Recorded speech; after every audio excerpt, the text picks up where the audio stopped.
नमस्ते मित्रांनो, आता सहज रोडने आलो तर या लिंबाच्या गर्द छात्रछायेखाली हे बसले होते.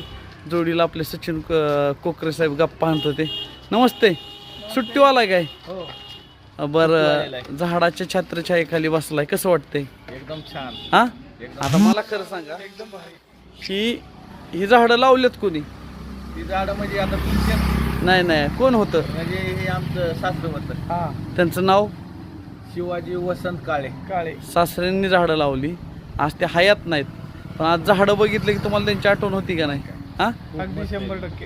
एकदम म्हणजे ती नान असल्यासारखं वाटते. आता तुम्ही सुट्टीवर जाता, परंतु या झाडांच्या छात्रछायेखाली तुमच्या मिसेस झाडं मिसेस पोरं फिरतात त्यावेळेस म्हणजे कसं वाटतं? लय म्हणजे मस्त एकदम म्हणजे सावलीला एकदम पोरांना एकदम भारी आहे. खेळ आहे. हा. मुलांना झाड लावलेलं आम्ही हा, पूर्ण लिंबाचं तेही वाढलंय. एकदम छानपैकी एकदम फुललेलं आहे झाड. तर ह्या का हे मित्रांनो, त्यांच्या दारातले बी चिंच झाड एकदम सुंदर आहे.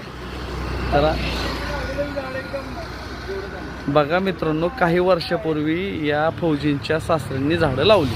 आज ते अस्तित्वात नाहीत, परंतु ते झाडांची छात्रछायेखाली त्यांचं जावई राहतात, मुलं राहतात, स्वतःची मिसेस राहते. तर हे आहे ते निसर्गासाठी आपण आज केलं ना तर उद्या आपली पिढी त्याचा आनंद घेईल. ह्याचं हे जाधव फौजी तर घेतातच, बरोबर आहे ना? काळे कुटुंब घेते. सचिन सर काय? लिंबाच्या झाडाचं महत्व म्हणजे आज ते अर्जुन आहे.